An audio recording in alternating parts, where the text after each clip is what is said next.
Hello everyone, आज हम discuss करने वाले हैं 9th क्लास का बहुत इंपॉर्टेंट टॉपिक, बहुत important chapter, that is cell. Cell के बारे में हम क्या पढ़ेंगे? देखिए, सेल चैप्टर को हम कई सारी वीडियोस में कंप्लीट करेंगे, ठीक है। लेकिन आज इस वीडियो में हम सेल के बारे में क्या पढ़ेंगे कि सेल होती क्या है। First, introduction of cell. Second, हम पढ़ेंगे unicellular and multi cellular organism, okay. और नेक्स्ट में हम पढ़ेंगे यहाँ पर prokaryotic cell and eukaryotic cell. आज की वीडियो में इतना कंप्लीट करेंगे, इससे आगे का हम नेक्स्ट वीडियो में कंप्लीट करेंगे। तो चलिए फटाफट से स्टार्ट करते हैं कि सेल होती क्या है। इसे हम बहुत इजी तरीके से आपको समझाने की कोशिश करेंगे। What is cell? देखिए, सेल क्या होती है, कहाँ होती है, कहाँ प्रेजेंट होती है। देखिए, हमारी पूरी बॉडी सेल से मिलकर बनी है। हमारी पूरी बॉडी, यहाँ लो, यहाँ लो, यहाँ लो, यहाँ लो, कहीं भी ले लीजिए आप, हर जगह सेल होती है। जिस तरह से हम पूछा है कि किसी घर में ईंट कहाँ है, किसी घर में ईंटें कहाँ होती हैं, तो हम कहेंगे पूरा घर ईंटों से ही बना होता है। तो उसी तरह से हमारी पूरी बॉडी सेल से मिलकर बनी होती है। हमारी बॉडी में बहुत करोड़ों अरबों सेल्स होती हैं, अनकाउंटेबल सेल्स होती हैं, ठीक है। तो सेल को हम structural and functional unit of life कहते हैं। सेल को हम क्या कहते हैं? Cell is the structural and functional unit of life। देखिए, cell is the structural and functional unit of life. 2 number का क्वेश्चन 9th क्लास के एग्जाम में अक्सर इस पर पूछा जाता है कि why cell is called structural and functional unit of life. तो समझिए इसके ध्यान से। अभी इतना क्लियर है कि सेल हमारी पूरी बॉडी में होती है। अब इसमें स्ट्रक्चरल यूनिट की बात करें। जैसे सेल को मैंने ईंटों से आपको बताया था कि एक घर में जैसे ईंटें होती हैं वैसी सेल्स होती हैं, ओके। अब उसी तरह से मैं आपको बोलूँगी स्ट्रक्चरल यूनिट क्यों कहते हैं? क्योंकि कोई ऑर्गेनिज्म जिसके अंदर लाइफ है, जो लिविंग है, उसमें एक सेल, 2 सेल, 3 सेल, कितनी भी हो, लेकिन सेल जरूर होगी, ठीक है। उसकी बॉडी में सेल जरूर होगी, तभी वो लिविंग है, अदरवाइज नहीं है, ठीक है। तो हम ये कह सकते हैं कि cell is the structural unit of life. अभी इतना समझ में आया आपको? स्ट्रक्चरल यूनिट ऑफ लाइफ क्यों कहा हमने? क्योंकि लाइफ मतलब लिविंग ऑर्गेनिज्म जिसके अंदर सेल ही नहीं है, वो लिविंग ही नहीं है, ओके। वो लिविंग ही नहीं है, इसलिए लिविंग ऑर्गेनिज्म जिसको हम लिविंग बोल रहे हैं, जिसके अंदर लाइफ है, उसके अंदर सेल जरूर होगी, इसलिए it is the structural unit of life, okay. कम से कम सेल जरूर होगी उसके अंदर। इसके बाद बात करते हैं हम functional unit of life. Why it is called functional unit of life? क्योंकि कोई भी लिविंग ऑर्गेनिज्म है, उसकी बॉडी में कई सारी प्रोसेस होती हैं, कई सारी प्रोसेस उसकी बॉडी में हो रही होती है। तो ये सारी की सारी प्रोसेस जो उसकी बॉडी में होती है, जैसे कि हम खाना खाते हैं, वो हमारा खाना पचता है, ठीक है। हम अपनी आंखों से देख रहे हैं, ठीक है, इसके लिए भी एक मैकेनिज्म है। हम सांस ले रहे हैं, रेस्पिरेशन कर रहे हैं, इसकी भी अपनी अलग एक मैकेनिज्म है। ये सारे के सारे जो फंक्शंस हैं, ये सारे के सारे सेल ही करती है, ये सारे फंक्शंस सेल ही करती है। That's why it is called functional unit of life. I think आपको अच्छे से समझ में आ गया होगा। Why cell is called structural and functional unit of life। इस क्वेश्चन का आंसर नोट्स की फॉर्म में हमने अपनी वीडियो के स्टार्टिंग में ही दे रखा है, आप उसे देख सकते हैं। उसका स्क्रीनशॉट लेके अपने पास सेव कर लीजिए। चलिए, सेल के बारे में ये टॉपिक हमारा कंप्लीट हुआ। अब सेल का जो नेक्स्ट टॉपिक हम आज पढ़ने वाले हैं वो है unicellular and multi cellular organism. Unicellular organism. सबसे पहले हम यूनिसेलुलर ऑर्गेनिज्म के बारे में बात करेंगे, इसके बाद हम बात करेंगे मल्टी सेलुलर ऑर्गेनिज्म के बारे में। देखिए, यूनिसेलुलर, यूनि का क्या मतलब होता है? यूनि का मतलब होता है बेटा सिंगल। यूनि का मतलब होता है यहाँ पर सिंगल। सेलुलर, अभी अभी हमने सेल के बारे में बताया ना, यानी कि हाँ, सिंगल सेल नाम से ही आपको इसकी पूरी डेफिनेशन क्लियर हो जाएगी। यानी कि ऐसे ऑर्गेनिज्म जिनकी पूरी बॉडी केवल एक सेल से मिलकर बनी होती है, ऐसे ऑर्गेनिज्म जिनकी पूरी बॉडी केवल और केवल एक सेल, सिंगल सेल से मिलकर बनी होती है, ऐसे ऑर्गेनिज्म को हम यूनिसेलुलर ऑर्गेनिज्म कहते हैं। फॉर एग्जाम्पल हम आपको बताते हैं, जैसे कि यहाँ पर कोई घर है, ओके, और इस घर में खाना बनाने का काम एक सिर्फ एक रूम है, इस घर में एक ही रूम है बस, और कोई रूम नहीं। इस पर खाना बनाने का काम भी इसी रूम में हो रहा है, वॉशरूम का काम भी इसी रूम में हो रहा है, सोने का काम भी इसी रूम में हो रहा है, कोई दीवार नहीं, कोई यहाँ पर बाउंड्री नहीं है, सिर्फ और सिर्फ एक ही रूम है इस घर में। ठीक है, घर तो कहेंगे एक रूम है, घर तो है, वॉशरूम का काम भी यही हो रहा है, खाना बनाने का काम भी यही हो रहा है, सोने का काम भी यही हो रहा है, जितने भी घर के काम होते हैं वो सारे एक ही रूम में होते हैं। आप इससे इस तरह से जोड़ के पढ़िए कि इस तरह के जो ऑर्गेनिज्म जिसमें एक ही सेल होती है, उसमें जितने भी फंक्शंस होते हैं वो सारे उसी सेल में होते हैं, उसी एक सेल के अंदर होते हैं। ओके, सारे के सारे फंक्शन उसी एक सेल के अंदर होते हैं, बाकी कोई सेल उनके अंदर नहीं होती। तो ऐसे ऑर्गेनिज्म को बोलते हैं unicellular organism.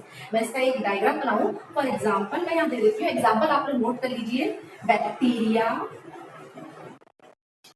Bacteria, Chlamydomonas, Chlamydomonas, paramecium, ये सारी की सारी यूनिसेलुलर ऑर्गेनिज्म है। ठीक है, इनमें एक सिंगल सेल ही होती है, होते और भी बहुत सारे हैं, बट आपकी एनसीईआरटी में यही एग्जांपल्स दे रखे हैं, इसलिए आपको आपके सिलेबस के लेवल का ही बताएंगे। अब यहाँ पर हम एक बैक्टीरिया का डायग्राम बना देते हैं ताकि आपको क्लियर हो जाए कि यूनिसेलुलर ऑर्गेनिज्म कैसे होते हैं। सिंपल, सिर्फ आपको समझाने के लिए, ये देखिए एक सेल, केवल एक सेल। ठीक है, इस सेल में यहाँ पर डीएनए होगा, ठीक है, यहाँ पर अपने सेल मेम्ब्रेन होगी, ठीक है, यहाँ पर सेल के और कंपोनेंट होंगे, बट होगा सब कुछ एक ही सेल, यूनिसेलुलर। आई थिंक आपको यूनिसेलुलर बहुत अच्छे से क्लियर हो गया होगा। अब हम अपने नेक्स्ट टॉपिक पर आते हैं, that is multi cellular.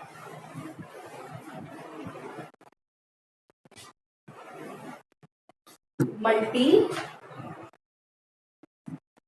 Cellular, देखिए मल्टी मतलब क्या होता है, मैनी, एंड सेलुलर मतलब सेल। तो यानी कि मल्टी सेलुलर ऑर्गेनिज्म बहुत होते हैं जिसमें वो होते हैं जिनमें मैनी मतलब बहुत सारी सेल्स होती हैं, बहुत सारी सेल्स होती हैं। इनको आप उस घर से ले, अभी हमने यूनिसेलुलर में आपको कैसा घर बताया था कि एक ही कमरा है और उसी में सारे काम हो रहे हैं, लेकिन मल्टी सेलुलर वैसे है जैसे हमारे आपके घर होते हैं जिसमें बहुत सारे रूम होते हैं। ठीक है, जिसमें बहुत सारे रूम होते हैं और हर एक काम के लिए अलग रूम होता है। ओके, खाना बनाने के लिए अलग रूम होता है जिसे हम बोलते हैं किचन, नहाने के लिए अलग रूम होता है जिसे हम बोलते हैं बाथरूम, सोने के लिए अलग रूम होता है। ठीक है, तो इस तरह से कई सारे ऐसे जो जितने भी हमारे जो घर के फंक्शंस हैं जो भी होते हैं उन सबके लिए अलग अलग रूम होता है। तो उसी तरह से हम मल्टी सेलुलर को हम डिफाइन करेंगे। मल्टी सेलुलर ऐसे ऑर्गेनिज्म जिसमें बहुत सारी सेल्स होती हैं और वो सेल्स अपने अपने फंक्शंस के लिए स्पेशलाइज्ड होती है। अब ये अपने अपने फंक्शंस के लिए स्पेशलाइजेशन का क्या मतलब है इसे मैं भी आपको बताऊंगी, लेकिन उससे पहले आप मल्टी सेलुलर के एग्जाम्पल्स पढ़ लीजिए कि मल्टी सेलुलर के एग्जाम्पल्स कौन से होंगे। देखिए मल्टी सेलुलर के एग्जांपल जितने भी आपको ये बड़े बड़े पेड्स दिखाई देते हैं जो भी ये सारे मल्टी सेलुलर है। ठीक है, अगर हम बात करें एनिमल्स की तो एनिमल्स मल्टी सेलुलर होते हैं। ठीक है, अगर हम बात करें हमारी, देखिए बायोलॉजी में हम लोग भी एनिमल कैटेगरी में आते हैं। ओके, तो हम भी मल्टी सेलुलर है। ठीक है, हम भी मल्टी सेलुलर है। अब आप कहें, अब हमने कहा इतनी सारी सेल्स जो होती हैं और हमने बोला कि वो अपने फंक्शंस के लिए स्पेशलाइज्ड होती है, वो अपने फंक्शंस के लिए स्पेशलाइज होती है। देखिए इसकी नोट्स भी आपको वीडियो के स्टार्टिंग में मिल जाएंगे, आप स्क्रीनशॉट ले लीजिए। तो अपने फंक्शंस के लिए स्पेशलाइजेशन का क्या मतलब है, यहाँ पर हम ये समझने वाले हैं। देखिए हमारी बॉडी में कई सारी सेल्स होती हैं।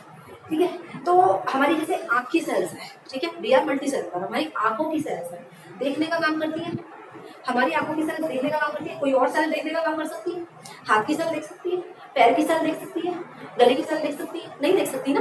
तो हमारी आंखों की सेल देखने का काम करती है, मतलब ये सेल्स अपने फंक्शंस के लिए स्पेशलाइज्ड है। ओके, अब हम बात करते हैं, हमने कुछ खाया, वो खाना हमारा डाइजेस्ट होता है। ठीक है, उसके लिए पूरा का पूरा एक सिस्टम होता है, एलिमेंट्री कैनाल होती है, स्टमक, इंटेस्टाइन वगैरह सब होते हैं।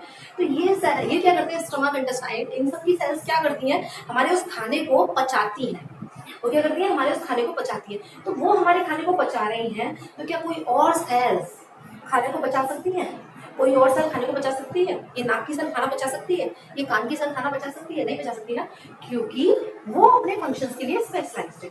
और स्पेशलाइजेशन का बेस्ट एग्जांपल मैं आपको बताती हूँ, हार्ट की सेल्स।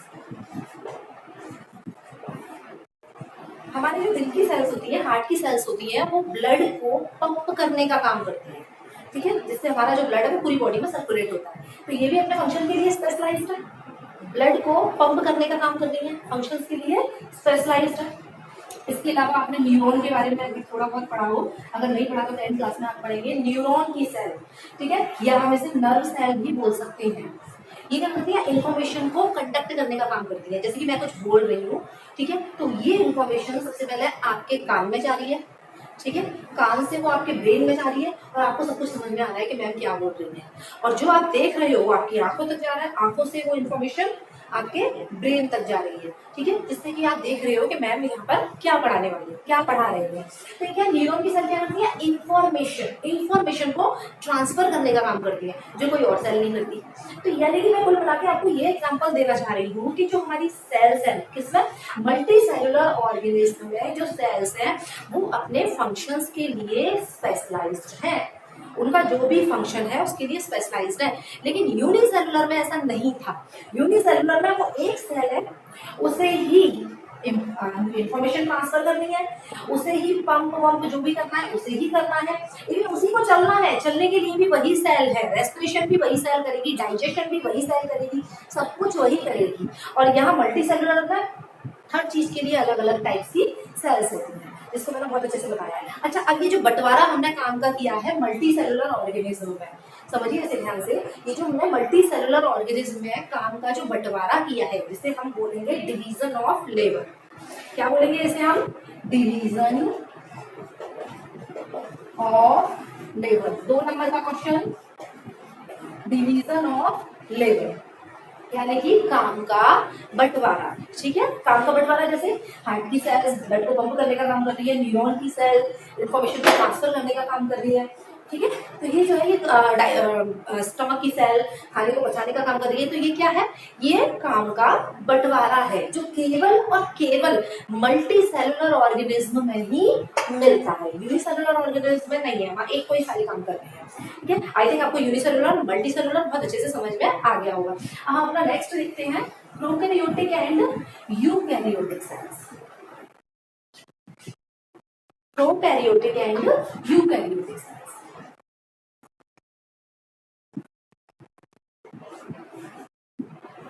देखिए प्रोकैरियोटिक सेल्स कैसी होती है, प्रो मतलब प्रिमिटिव, ये प्रिमिटिव टाइप की सेल्स होती है। कैसी होती है, प्रिमिटिव टाइप की, मतलब प्रिमिटिव मतलब पुराने टाइप की सेल्स होती हैं। अब पुराने टाइप की सेल्स क्या होंगी, अभी हम आपको आगे इसमें सेल का स्ट्रक्चर बताएंगे, तो उसमें आपको पता चलेगा कि जो सेल होती है, ठीक है, हम लोगों की जो सेल होती है उसमें न्यूक्लियस होता है, ये जो सेंटर में एक पार्ट होता है जिसे हम न्यूक्लियस कहते हैं, ठीक है, और हमारा डीएनए न्यूक्लियस में रहता है। ये हम बात कर रहे हैं अपनी सेल की। बट अगर हम प्रोकैरियोटिक सेल के बारे में बात करें तो वहां ये न्यूक्लियस जो है वो, उसके चारों तरफ न्यूक्लियर मेम्ब्रेन नहीं होती, जो दीवार है जो हमने अपनी अपनी सेल में बनाई थी वो यहाँ नहीं होती। तो हम इसे न्यूक्लियस कहें या ना कहें, भाई न्यूक्लियस के न्यूक्लियर मेम्ब्रेन ही तो नहीं है, पर डीएनए बाकी की सारी चीजें तो है, ठीक है, तो हम इसे न्यूक्लियस कहें या ना कहें, तो हम इसे इस तरह से बोल सकते हैं कि ये वो सेल्स है जिसमें ट्रू न्यूक्लियस नहीं होता। कैसे कह सकते हैं हम इसमें, कि जिसमें ट्रू न्यूक्लियस नहीं मिलता, ठीक है, ट्रू न्यूक्लियस नहीं मिलता, ठीक है, तो ये हो जाएगी हमारी प्रोकैरियोटिक सेल। अब अगर हम यूकैरियोटिक, अच्छा प्रोकैरियोटिक सेल के हम एग्जांपल बता देते हैं आपको, बैक्टीरिया की सेल प्रोकैरियोटिक सेल का एग्जांपल, ओके। अब हम करते हैं यहाँ पर किसकी बात, यूकैरियोटिक सेल, यूकैरियोटिक सेल। अब यूकैरियोटिक सेल में क्या होगा, यूकैरियोटिक सेल में क्या होगा, पहले बता ही दिया हुआ है, जैसे ये सेल है, ठीक है, और ये डीएनए है, तो डीएनए के चारों तरफ अच्छा खासा न्यूक्लियस होता है, ठीक है, ये न्यूक्लियर मेम्ब्रेन होती है। तो इसमें क्योंकि न्यूक्लियस न्यूक्लियस भी होता है, डीएनए भी होता है, न्यूक्लियस अच्छी तरह से न्यूक्लियर मेम्ब्रेन, ठीक है, ये चारों तरफ जो है न्यूक्लियर मेम्ब्रेन है इससे कवर्ड होता है। तो हम ऐसे कह सकते हैं कि यूकैरियोटिक सेल्स वो सेल्स होती हैं जिसमें न्यूक्लियर मेम्ब्रेन होता है। क्या कह सकते हैं हम इसे? ट्रू न्यूक्लियस होता है। मैं बोला ट्रू न्यूक्लियस होता है। तो हम क्या करेंगे, यूकैरियोटिक सेल्स वो सेल्स होती है जिसमें ट्रू न्यूक्लियस होता है। देखिए इसमें उसका प्रोकैरियोटिक था, हमने सर से कहा ट्रू मतलब प्रिमिटिव। तो यू का क्या मतलब होता है? यू मतलब होता है ट्रू। इसके नाम से भी आप इसकी डेफिनेशन आराम से ले सकते हैं, ट्रू न्यूक्लियस, ठीक है। यू मतलब ट्रू, ट्रू न्यूक्लियस होता है इसमें, असली का न्यूक्लियस, जैसे चारों तरफ न्यूक्लियर मेम्ब्रेन थी। और जबकि उसमें क्या था, प्रोकैरियोटिक में क्या था, उसमें क्या था कि ये न्यूक्लियर मेम्ब्रेन नहीं थी। ओके, तो आई थिंक आपको प्रोकैरियोटिक यूकैरियोटिक अच्छी तरह से समझ में आ गया होगा। फटाफट से हम इसे रिवाइज कर लेते हैं। Cell is the structural and functional unit of life. इसके बारे में हमने आपको बता दिया था। यूनिसेलुलर ऑर्गेनिज्म जिस एक सेल के बने होते हैं, मल्टी सेलुलर ऑर्गेनिज्म जो बहुत सारी सेल्स के बने होते हैं। ओके, प्रोकैरियोटिक ऑर्गेनिज्म जिसमें ट्रू न्यूक्लियस नहीं होता, ओके, या कह सकते हैं मेम्ब्रेन बाउंडेड न्यूक्लियस नहीं होता। ओके, और यूकैरियोटिक ऑर्गेनिज्म जिसमें ट्रू न्यूक्लियस होता है। यूकैरियोटिक ऑर्गेनिज्म का मैंने एग्जांपल नहीं बताया था। यूकैरियोटिक ऑर्गेनिज्म का एग्जांपल हम हैं, ह्यूमंस हैं, ठीक है, एनिमल्स जितने भी आपको दिखाई देते हैं वो सारे हैं, प्लांट्स हैं, ठीक है, हम लोग भी एनिमल्स की कैटेगरी में ही आते हैं, इसलिए एनिमल की कैटेगरी में ही ह्यूमंस लगेंगे। आई थिंक आपको आज ये पांच चीजें क्लियर हुई होंगी। Why cell is called structural and functional unit of life, eukaryotic organism, prokaryotic organism, unicellular organism and multicellular organism. इसके बाद हम नेक्स्ट वीडियो में बात करेंगे। Okay, thank you very much.